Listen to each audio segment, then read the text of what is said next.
We are moving our own tomorrow. Yes, we do tomorrow. This is what we say. Give other ads. Yeah. Me and him. Each other forever and a day, so we like. Talking about children, teen dating and. Wow. Sometimes can actually. Okay, everyone, we'll call the March 19th meeting of the Munster Parks and Recreation to order. We have a quorum, and the first item on the agenda is public input. So anyone wishing to come speak, you have 2 minutes. Mark here is going to be my handy dandy stopwatch guy, and he'll tell us when the 2 minutes is up, and once he lets you know, then if you could wrap up your statements, that would be wonderful. We did receive several emails, and those will be a part of the record. So if you sent an email to Mark, he appreciates it, number one, and two, you can keep sending them to him till Friday, because we'll all put it a part of the record. So with that, if anyone here is looking to speak on anything, feel free to come up, introduce yourself, and give us your address. That'd be helpful for the record, and we'll be here. Yes, ma'am. Hello. Hi. My name is Carolyn Jacobs, and my address is 2543 Hickory Drive, Dyer, Indiana. I've been a long supporter of the arts at the Center for Visual and Performing Arts. I come to the gallery exhibits. I go to all the theater productions. I've been to as many Easter brunches as I can remember. And I feel like as a community, you guys sort of have this crown jewel of Northwest Indiana right here in Munster. And it's so important to the arts community, not only to Munster, but all around the surrounding suburbs. And it was so disheartening to hear that the school town of Munster might come in and turn that into the superintendent's office and a preschool, which in my mind means that those are going to be locked down facilities with security issues, and you can't have an ongoing art center at the same time with these entities.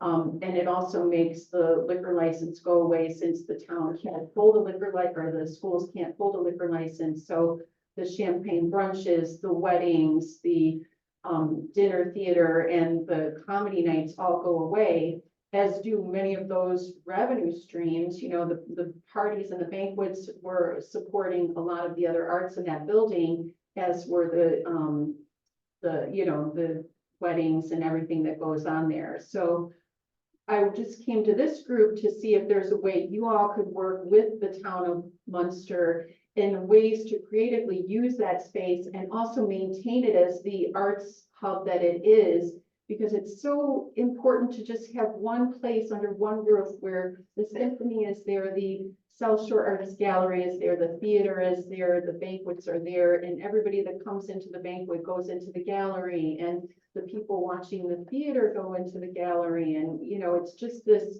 wonderful symbiotic relationship. So to wrap it up, I just wanted to say perhaps there's creative ways you could work together to replace the view, that banquet facility over there that's now not functioning. Maybe there's a way you can use those, utilize those revenue streams to help keep this alive, and put pause on the school town of Munster, to give the arts community a way to help you get this going again. So thank you very much.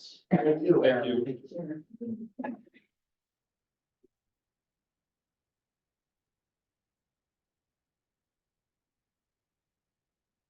Yes, ma'am. Hi there, my name is Maria Diaga, 3349 South Manor Drive in Lansing, Illinois. I was here last night at the town council meeting, so I'm going to be a little briefer and hopefully less emotional than it was yesterday. This is my husband. He is the chef, the head chef at the Center for Visual and Performing Arts Trauma Catering. I'm the manager of Trauma Catering, and we're at the Center for Visual and Performing Arts. We're here to speak on behalf of our owner and the rest of our Trauma Catering family. I just wanted to address how the sale to the school would affect not just everyone in the building, but Trauma Catering. Trauma Catering, yes, it's a business, but we're a family there. And so even though, you know, we're our own entity, we all work together there. And like the other lady said, you know, our customers go into the gift shop. They come and eat our brunches, our theater meals. We're a team there. And so as an individual, we don't work, but as a team, we're neighbors. We're so much more than just our own entities. Our first Sunday brunch back, after COVID, the very first customers in the door were all the way from Shipshewana. So this is much, much bigger than just Munster alone. This is the region. They came from Shipshewana over 2 hours just to come eat our food. Our owner, he's been there since the doors opened at the Center for Vision Performing Arts. He served the very first meal to the staff and to the workers there at CDPA on March 17th, 1989. So that was 35 years ago Sunday, right? He's been there for 35 years. My husband has been there for 33 years. He started as a dishwasher there and he worked his way up. Chef Joe saw something special in him. He saw his hard work. He saw him improve. And when our owner took over in 2010, my husband became the head chef there. And, sorry, I'm a little nervous. If any of you have ever been there, this is much more, you know, we provide not just, food. We provide joy and happiness for the people, just the same way that you all, when you're there on your, holidays, we're a family too. Today we employ almost 50 people there of all ages, all backgrounds. A lot of the people that have come through those stores are kids from this town, are kids from the school town of Munster, okay, from this school district. And they come through those stores. This has been their very first job. And every time we see them, they always say, a lot of them are engineers, mechanical engineers, firefighters, teachers. They always say, this was the best job I've ever had. They said, this guy here is the best boss they've ever had. Not because, you know, it's their first job, because he taught them work ethic. He was hard on them and he's, you know, strict, but he's a goofball and he's compassionate and he's empathetic. And wherever we go, we could be an hour away, we run into someone that worked there. These kids have grown up there. So it's not just adults that are working there. There's kids in Munster that work for us even now. So it's not just getting rid of a company. They would be getting rid of a family. We're a family there. That's something special. And so I implore you that if you're able to work with the town to get the Center for Vision Performing Arts, it would do no justice to have it to the school, none whatsoever. When the Centennial Park closed down, a lot of those events came to us. We saved the day for a lot of those weddings and showers that when that closed came to us. So we implore you to help save our day, save our family, save our business, save the Center for Vision Performing Arts, for the South Shore Arts, for the theater of the center. So please, we implore you, please help. Thank you very much. Thank you, Maria.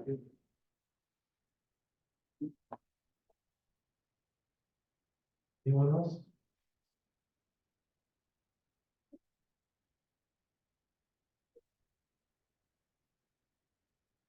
Yes, ma'am. Hi. Hi. I'm Pat Kramer. I live in Lansing. I've been a long-time supporter of the Center for Visual and Performing Arts. And the reason I think it's worth fighting for, and I think each one of you could become a hero if you fight for the fact that not only the residents of Munster, but the residents of all the surrounding suburbs, they depend on the center as their entertainment center. It's where they go all in one group. You can go and have a beautiful champagne brunch. You can go to the gallery and see artists in the region that display their work.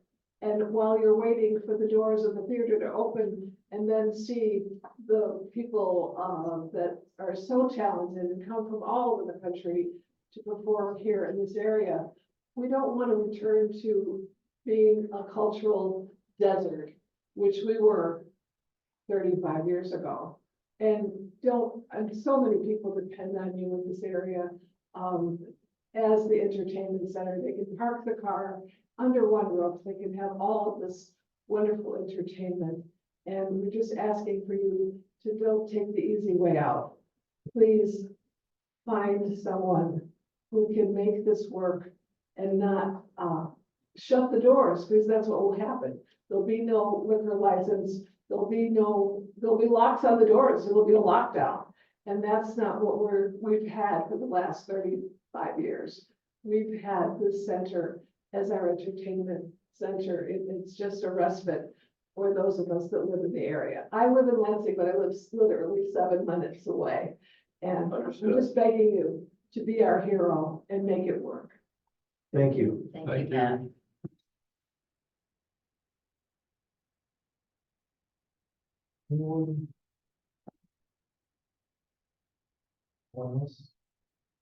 Okay, seeing none, we'll close public expression. We'll move on to administrative matters. First item is the approval of the board minutes for February 20th, 2024. Is there any comments, corrections? I'll move to approve the minutes. I'll second. So moved and seconded to approve the minutes for February 20th, 2024. All those in favor say aye. Aye. Aye. Those opposed, ayes have it. Next item is the approval of vouchers in the register. We have 4 of those. I've reviewed them. I don't have any questions. However, does anyone else have any questions? No, Motion to approve vouchers 24-3A through D. I'll second. The motion to approve the vouchers registered 24-3A through including 24-3D. All those in favor say aye. Aye. Opposed, ayes have it. Next item, Mark, for your Parks and Recreation Department report. Yes, you have a report that I give you monthly. I'm happy to answer any questions that have. The part that I handed out to you today, I'd like to concentrate on, which is just the golf field construction update. We're still on target to be open in the fall out there, but, you know, construction continues to progress. We've continued to meet, have some review submittals. The pro shop plumbing rough-ins have started, ductwork is going in, electrical roughing on the pro shop has started, the black walls on the garage, the cart storage building are almost complete. The trusses will be going out very soon. You'll see it go, that building will go even higher up on the top of the hill. So concrete was poured for footers for the shelter and for the transformer. And there were items assembled for change order number 4, which is on the agenda later today. Number 10 item that I've listed there is our NIPSCO gas and electric connections. We put in for those last June, and it's still getting there. It's very slow. We met with them last week out there on site, and what we really wanted to find out was the anticipated route. Where are they bringing electric from? Where are they bringing gas to the building for these? The electric's a little bit easier. It's coming through the park from the east side of the existing clubhouse over in the grass area there. So that'll be a little bit easier. The gas is the challenge. The gas main is out on Calumet, on the west side of Calumet. And if we can either tap into it there, or we can, an option that they've given us was, I asked them, I said, we already have a gas line running to our clubhouse. Can we tap off of that? They don't do that. That's considered a service line. We can't tap a service line. What they did come back with was the option of, but if you wanted to close that service, cancel that service, we can intercept it at that point, make it about half the distance. So it's already run up to the clubhouse, and we tap it on the west side of the building, just west of the dumpster area of the building, and then intercept it to run it up towards the pro shop. Sounds great. The only problem is at that point, we no longer have gas in the existing clubhouse once that occurs. This time of year, not too bad, depending on how long, what our next steps are with that facility as far as what happens next. So that's kind of the 2 different options that we have there. I think that I've over time felt that I've heard a consensus about that the building is beyond salvaging in any way, that it likely to come down. We've never taken any official action to approve that or give that direction. I do think that we have our, one of the reasons that we really haven't tackled that was there was an election this past fall. We have new council members coming in. Probably it's time that we do get together with them in a work session And really, the major focus is because of the financial aspect of how that's gonna happen. You know, what dollars are put forth to deal with the, removal of that facility, if that's the chosen path, that we have there. One of the things I do want to inform you is it's not as simple as just taking the building down. A lot of our electric out in the park feeds from that building. So we have to figure out a way, how do we feed it? How do we intercept it and maybe add in a little small electrical building or utility building of some sort to intercept that electric, for instance, before it runs out to, say, the parking lot lighting or all our site lighting or our irrigation pump that we pull and irrigate the entire park with. So there's a few other moving pieces there that are part of that. Our wireless connections that are based coming out of that building is something else that we can do. So having that in mind, I would kind of just want to share that with you, and put you on notice and ask Councilman Nellens that, if hopefully we can maybe, if you as a board agree that it's time we try to schedule a study session here, maybe next month or so, and start having those discussions on, okay, what are our next steps out there? I know we're still working on our master plan to determine what physically goes there, but we're at a point where I think we need to identify what is the next steps and very likely the financial component of that as well, as far as what that may entail as well. So Can I ask a question? What is the timeline on your master plan? we are, the finished master plan will be presented in the month of May. May. Yeah. With an adoption plan for that. Plan for our board to adopt. Martin, it just might be a good idea to get some information from my master plan, because in that meeting that we had, they had some really good recommendations for the space. So it might be good for the council to see as well, some of those recommendations were, because I thought that would be good. Yeah, and that will also determine, if we can determine already where we go with what happens in that place, that also will determine how, assuming demolition is the next course of action, I believe that to be the case, but how far do you demo? I mean, if you're gonna rebuild a building there, you need to really remove everything. I can tell you in my previous employer, we demoed a pool and kind of knocked the walls down and they're still in the ground. I mean, because everything above that was grass area. So didn't need to take that off site. So that's something to think about as well as we consider those next steps. So, but assuming you guys are okay with that, if I see consensus that you're okay with trying to schedule a meeting, we'll ask Councilman Nellens as the liaison to, we'll try and work together and get something scheduled here in the future. I think that's a good idea. Yes. All right, we will work on that. Other than that, was there any other, if you were able to read through my report, any other questions? Pretty standard, some of the same things. We are upwards. I will take this opportunity to remind everyone that's here, if they are residents, to register for their parking out of Centennial Park. We have over 5,100 license plates in that system so far. That are approved. The fees start April 1st out there. Munster residents are entitled to 2 per household. There are postcards out on the glass cabinet as you come in town hall that people can pick up. Those were also mailed. Hopefully all of you got those twice in the month. Those My house is registered. So wanted to take that out. I'll do it tonight. Everyone.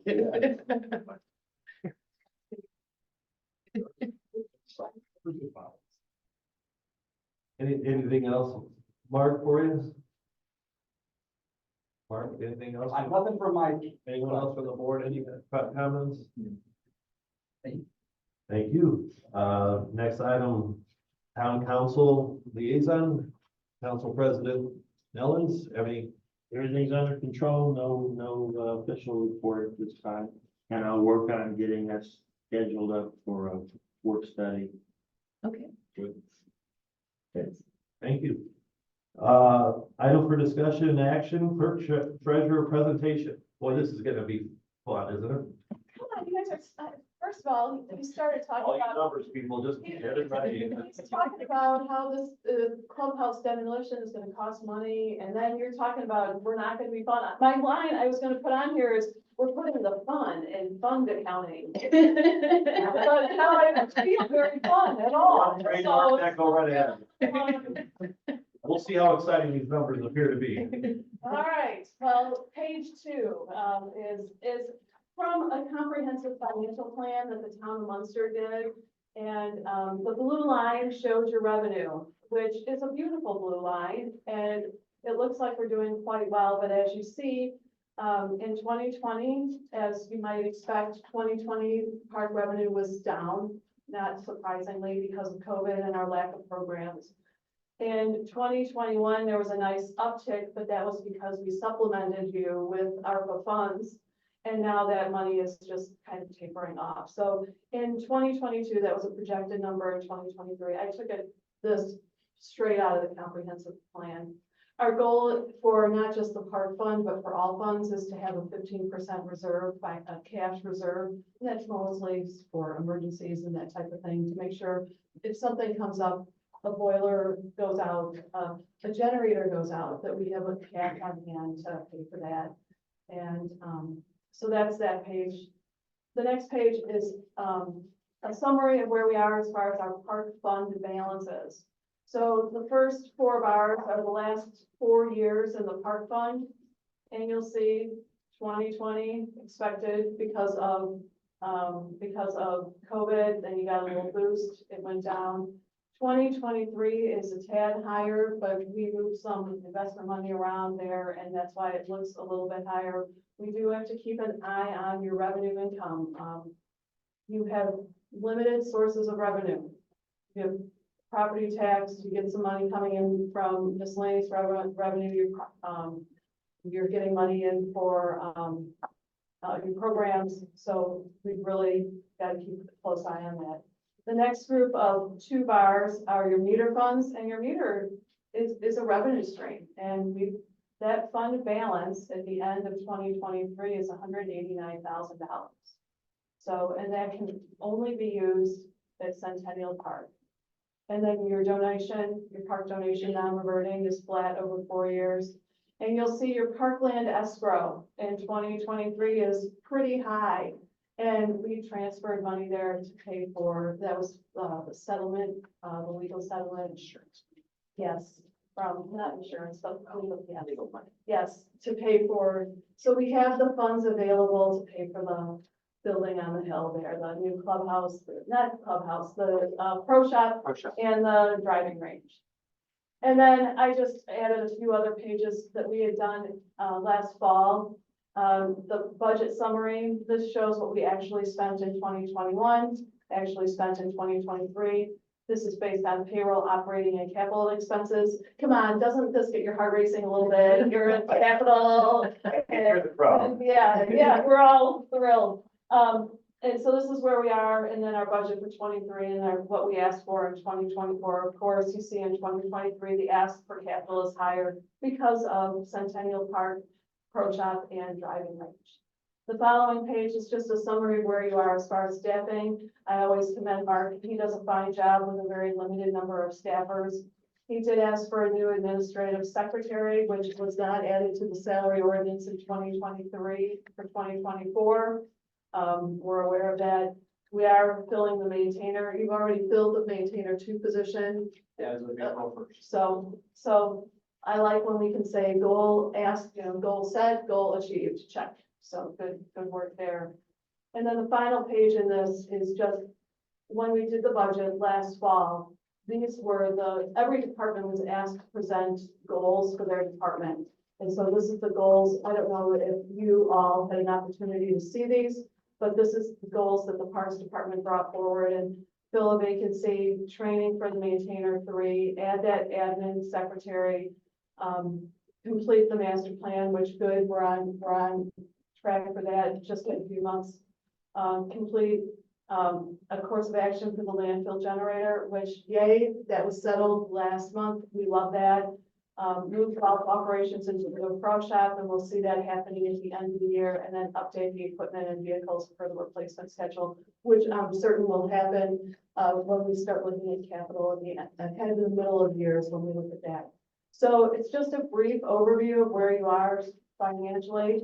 I generally come to every one of your park board meetings. If you have something specific that you would like to know or understand, please let me know, and I can put together a fun little packet. And I'm always happy to, I'd like to make sure you guys know where you're at so you can make good decisions. So Thank you. How would you describe our financial position as a park this part, department? Just, are we flush with cash? oh, you're never flush with cash. I just Never, have to never. ask the question. Never. No, you do okay. I mean, you do okay, but you're not necessarily a revenue generating department. So the programs you run do generate revenue, but you also have expenses that don't. So, but that's supported by other things. So It offsets. it offsets, and you need new equipment, and you need, those things need to be replaced. You're well managed. I'll say that, Park Mark does an outstanding job, and he's got a good staff, and, does a nice job. That's because we have Fire Mark. We have fire. Fire Mark. Oh. So to differentiate. Oh. Department heads, Oh, we got Park Mark and Fire Mark. See? So Park Mark does an outstanding job, and he's very cautious when he's spending money, but he's a good leader there, and he's got a good team. So, I had to ask you one question, that's all. So I did. I appreciate that. Thank you. You're For welcome. the report, anyone else have questions? Good. Got off easy one. Next item, Pro Shop Cart Storage Project, change order number 4. Yeah, we've been going through these, a decent amount out on construction. This is kind of a little bit of a cleanup one. Change order number 4 is the summary of change order requests, number 4, 5, 7, and 8. One of them is a small credit. There's a door in the existing building where you get the balls for the driving range. We were originally going to close that up and put a door on the other side. We told them just leave it. We're still going to put the door on the other side, but it gives us flexibility to have a door right next to the shelter so we can potentially store things, move things at times there. The other ones are added value items. They are adding a chase for underneath some refrigerant lines from the HVAC to the building because we have a sidewalk and dumpster area that we have to cross between those two items. We have we had a little bit of the precast Flexicore that was on top of the footings on the buildings. The concrete had a little bit of a arch to it, so we had to pour a level of concrete on top of that. One of those was, we had a much more expensive change order, and we worked with our general contractor, and they did some work internally by setting the forms at a much lower rate for us. So we had them do that to keep our costs there in check with that particular change order request. And then we also initially only included one backflow preventer. We were hoping to put that in a pit and then have it split 3 different ways to the 3 different buildings where there's water going. It wasn't going to fit down in the pit there, so we're going to put a backflow preventer in each building. So we had to come back and add 2 backflow preventers in 2 of the buildings. One's already accounted for in their original bid, but we had to add 2 more. So overall, this is a positive change order to the contract, an add of $6,646.30. And we are recommending the approval both from Tom at CSK Architects and the staff review of this change order request. Any other questions? Park Mark. I'm sorry. Mark. Founded him as a I thing. stay. It's It writes too well. Any other questions or a motion to approve the change order? Motion to approve change order number 4. I'll second it. It's been moved and seconded to approve the change order number 4 for the Pro Shop and Cart Storage Project. Any other discussion? Seeing none, all those in favor say aye. Aye. Those opposed? Ayes have it. Next item, Munster Babe Ruth request. I have, I think Scott and Evan are here from, Munster Babe Ruth to talk to you and present to you, if you guys want to come on up and stand up here. I gave you some background information here in the board's packet. They had some requests that they have asked, and, I think you'll see that there's a little bit of a hesitancy. I don't know if it really fits from my review of it, but I told them they could come to you and see what you thought. Want to present right now? Go ahead. Is it on? Yeah, it should be Oh, on. it's turning. Yeah. No, it's off. It's off, so we'll turn it off. Speak loud. There you go. Hello, thank you. My name is Scott. I'm the president of Babe Ruth. This is Evan, the vice president. I have two different items. I believe Mark was referring to the league. So basically what it comes down to is we've been trying to raise money in certain ways to improve our fields. We had a couple years ago just a constant use. We'd have pooling of water every time it rained. Rainouts happen in baseball. That's part of baseball. The problem with our rainouts, it would produce lakes on almost all sides of the field, resulting in nearly a week of no games. No matter how much work we did, we just couldn't. So as a board, we invested a significant amount of money, close to $20,000, to update both of the fields. And by that, I just mean getting the proper amount of ball field mix. Clay by Sports Fields, the company that we typically use and the town uses. But we're trying to basically continue to maintain it because we only get a small percentage of money from the Parks Department every 3 years, I believe the cycle is. And as you can imagine, when we have to do something to our park, it's virtually major league size. So it's a lot different than just redoing a little league field or even 3 little league fields for that matter. We have 2 of them. So we spent that money. We've also been, we've been trying to find ways to, gain that money back, fundraisers, etc. Another idea was to open it up for a 1 night a week league to 45 and older. The kids' parents, kids, typically dads, but it'll be open to everyone, can come out there, play an 8 to 10 game season. That'll be able to raise us money to continue to maintain the ball fields. We hosted Ohio Valley Regional last year, which brings in champions from several different states, which have been here in the past, and the outpouring of, just how much better the fields were now because we didn't have to worry about rain. We actually got a significant rainstorm the day before the tournament started, and we're able to get, I believe it was the 28 games in 48 hours, even with the rain the night before. So this is a fundraising revenue stream that we talked about as a board. We'd like to go further. I brought it to Mark. He wasn't sure which way he was on it. He asked me to bring it to the board. I do have, I've been able to make sure everything will be insured in regards to covering us and covering the Parks Department as per our agreement with the Parks Department as a user.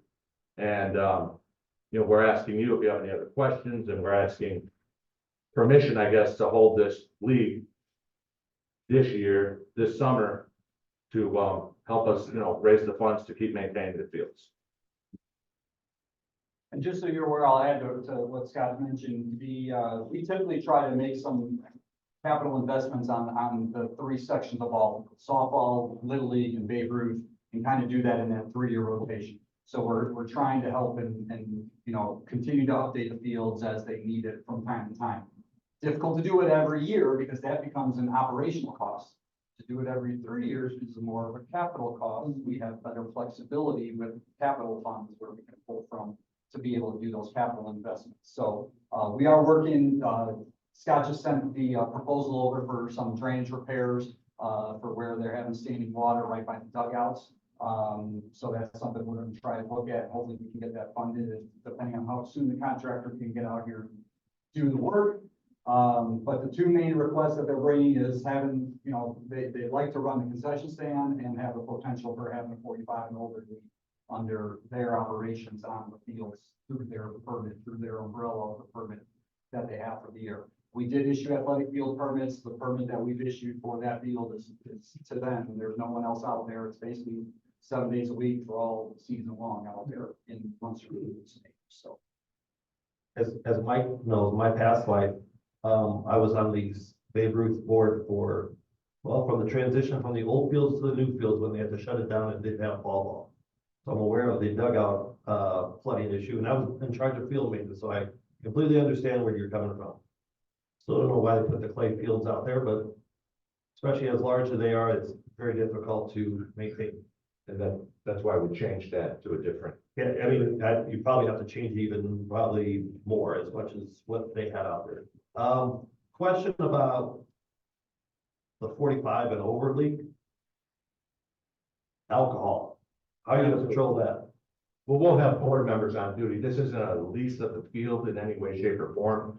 We'll have our board members out there every day of the league. Like I said, it's only planned for 1 day of the week.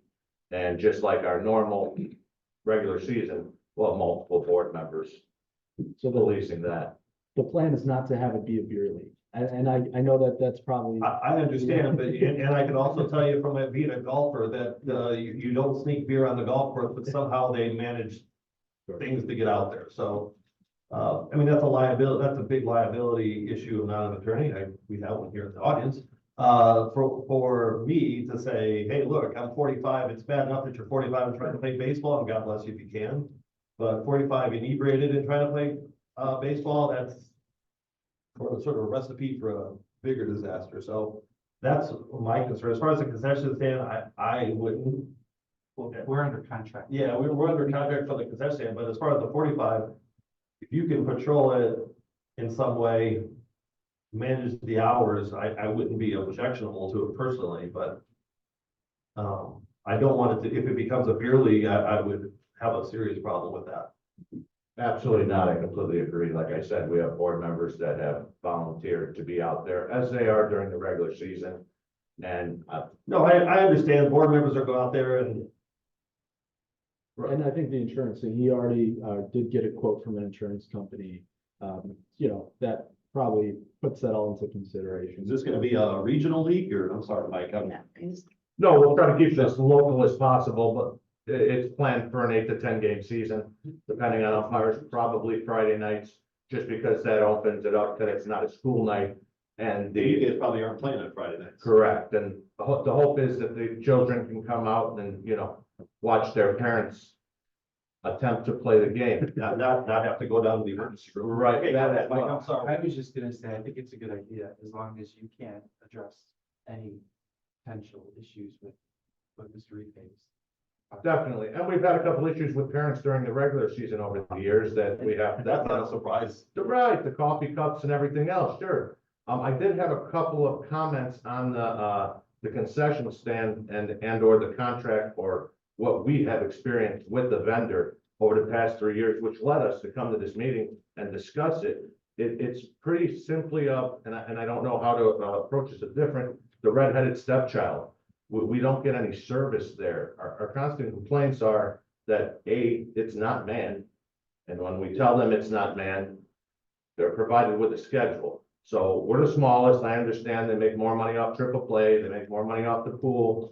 Completely understand, but they can't man it and they don't man it. And when they do man it, I'd say about 60% of the time, there's virtually no product. They don't stock product in there. So they bring a handful of waters. They told us all season last year, I'm sorry, in 2022, that the popcorn machine didn't work. In 2023, we got told we're getting a new vendor. It's going to be so much better. Cut to our parents complaining to us, crumbled up foil microwave hot dogs for $4. And then not to mention, so we went through all 2023 regular season, popcorn machines broke. For our user agreement with the town, we're allowed to use it for the Ohio Valley Regional that I quoted before, and had no problems with the popcorn machine, had no problems with any utilities in there, but that's always their excuse if they have it manned. So I don't feel like they're living up to their end of the contract with the town. Well, I think Mark will address that with a letter to whoever at, what's their name? They've changed the name a couple times Well, now. Centennial Park Golf Management. The reason, and I'm gonna tell you, the reason we were there when we built the concession stand, it was simply because the parents at that time didn't want to go all the way down to the major league and miss half the game getting food. So that's why we put it there.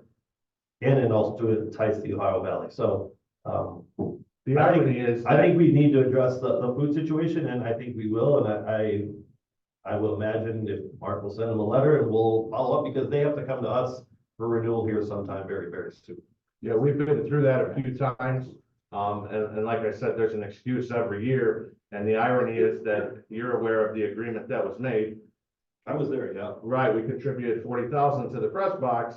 And the irony is we can't make money out of the concession stand out of it, but 3 days a year. If we host a tournament, I'd like to, going forward, I know this is not the agreement, but going forward, it would be great for the language to have, Munster Babe Ruth will contact the Parks Department and let them know if they plan to run it that year by December 1st of the previous year. Right. Something to that effect, because we do have motivated board members and we have motivated parents that were willing to volunteer up and down if we did get this, because A, the service is simply bad, and B, if it's open, you're lucky. I'd just like to speak to that. My name's Kristen Smith. I'm the school board representative to the Parks Department, and I have kids that previously played Munster girls softball. And we have the exact same issue that you've expressed tonight at the softball fields and at those same concession stands further down. And parents have contacted me all last summer, which I shared with Mark, about not manning the concession stands, not being open on time, overpriced food, quality of food, lacking food, missing food.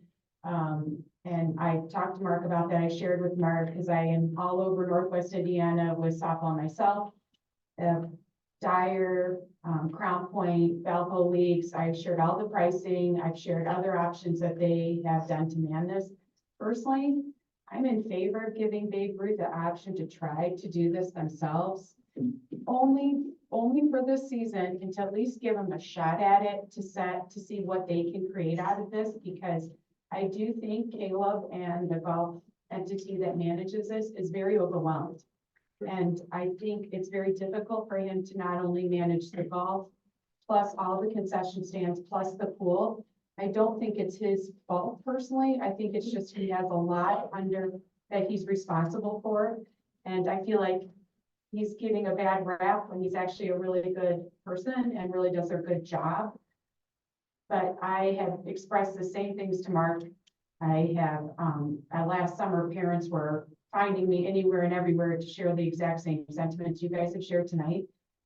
But personally, I would love to see us give them just a chance to do this summer, because if they try it, I understand, but I do think we have an option to do so, is my understanding. You When I might met have to Mark. break the contract, but realistically, that you break the contract, you're breaking the whole contract for all concessions. I don't know if you would want to renegotiate. Could we at least, Bigger than- but maybe we could at least ask the question for at least Babe Ruth, because my guess is just how spread thin Caleb is, they might be willing to at least let one piece go.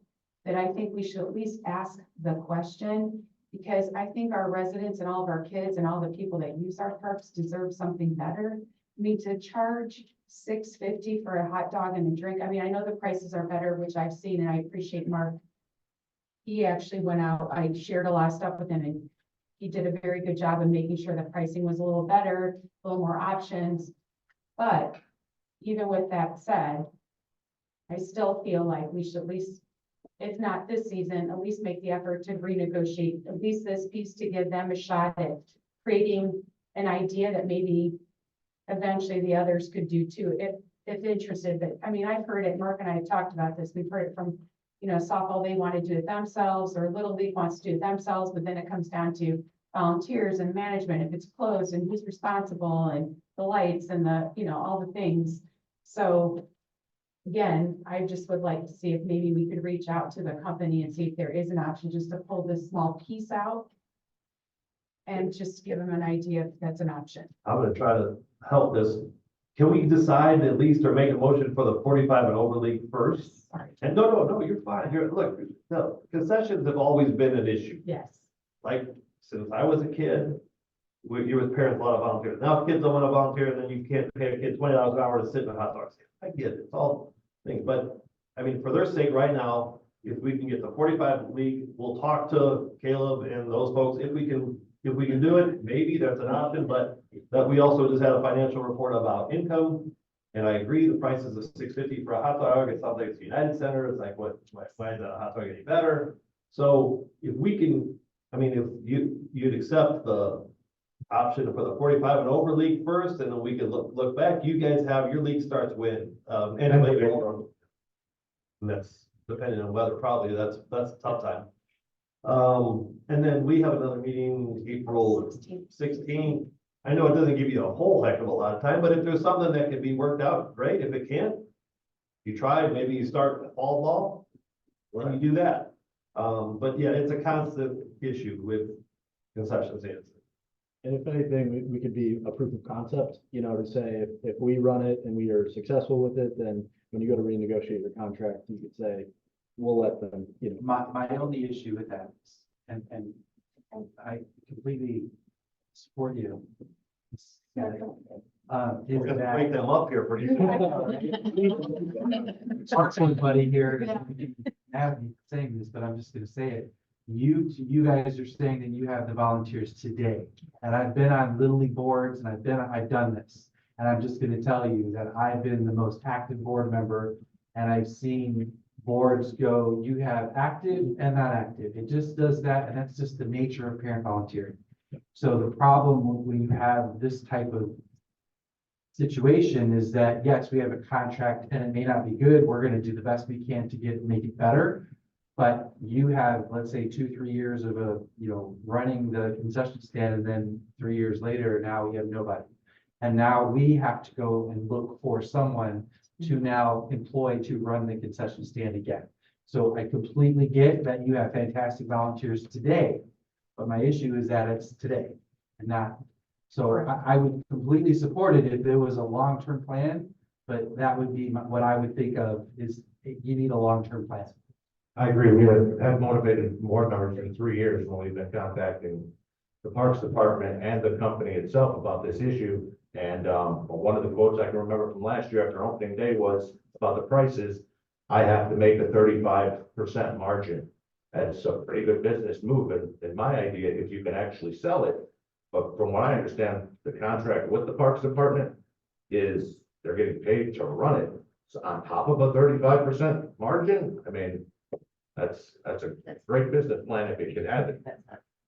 I don't think that's true, but That's a heck of a market. that's a big, yeah, that's a. Yeah. But I know that there's been some talks and some, The perspective for this year, as they reported in February when they made their presentation, was that they were looking to do this more of a service than as a profit for the Yes. coming years. Because that is something that they are looking to try and profit. I mean, especially on a golf course, that with that background of management in their mind, that is something that comes with it. Yeah. We have shared it with them. I think if some type of our golf would step away and say, hey, we're okay with us not allow, not to run that stand this year, by all means, I think. And maybe we know that before our next meeting. I don't know. But if we do, great. If we don't, we'll circle back on that issue. And this issue is, can we talk about the adult league? We're good so long as they manage. I'm okay with that. Is there no alcohol signs at the park? Are there no alcohol signs at the field? Or other illegal drugs that may be legal in Illinois, but not in Indiana. That sometimes they're found in Jewel and Strax. How about that? Agreed. Okay, so I'm okay with it as long as we all have a good old understanding of that. And if it does start to happen, we certainly hate to have to not do that anymore, so. Well, that is, I would like, you wouldn't do this annually? Or? And yes, it's a starter pilot program right now. So in we're the just gonna spring call season. it a pilot. Sure, we can call it pilot. This year, we're gonna see how it looks, what it does to the field, how everybody's behaving before we commit to. How many people survive? How many Definitely, people and- survive. And again, we have a ground crew that we pay that are the high schoolers, and just to touch on the concession stand, it's another reason, right? We have high schoolers that are not only looking for a summer job, but they can also work off their service hours for the high school, which helps us out obviously with overhead. How much do umpires get paid nowadays? $75 still? 65. Oh. All right, so Mark, you understand where we're coming from on the league? I do, do you want to make this a motion? And because I would ask you, because I shared with you our schedule of fees, normally anyone who would use our fields has to pay. Well, I'm Yeah. assuming you're saying to waive any fees, if they charge for this, there It's is a bit- the fees that they collect. This is kind of where I'm confused. Is this like just a Well, fundraiser thing? I think it's affiliated with Munster Babe Ruth, this is the way I'll look at it, because I know there is at least there was a problem in the past where people were going, well, I'm gonna start my own tournament.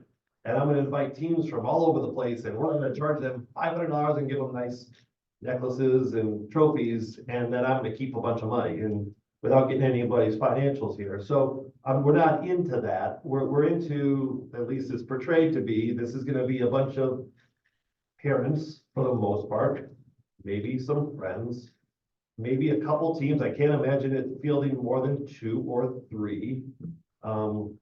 I think what you're trying to say is we support you absolutely fundraising. What we don't support is you turning it around to be a business. No, we don't want Because it's- Friday night tournaments and DJs and. Well, No, and absolutely also, because the other part of that is it also sets the tone for other leagues. who say, Absolutely. We just don't schedule games on Friday nights. We can have our own, friendly play here on these fields because they are in high demand. People love our fields, want to use them. And what I've heard repeatedly from you in the years that I've been here is they're for our hometown leagues. Yes. That's what these fields are for. That's what I heard, it's the parents. That's what I'll listen Yeah. to. Hopefully, so. And if you wanted to make a motion to that, sorry. No, you're good. I will motion to approve the 45 and over league for the 2024 calendar year. And I'll second it. Motion is seconded. Any other discussion? Seeing none, all those in favor say aye, aye, and those opposed, ayes have it. And we'll deal with the concession stand ongoing. Thank you for your time. Thank you for coming. Thank you. With nothing else on the agenda, there is a, Motion to could be a motion to adjourn. There is there a second? Second. There's a second. All those in favor say aye. Aye. Opposed, ayes have it. Thank you, everyone, for coming. So 20.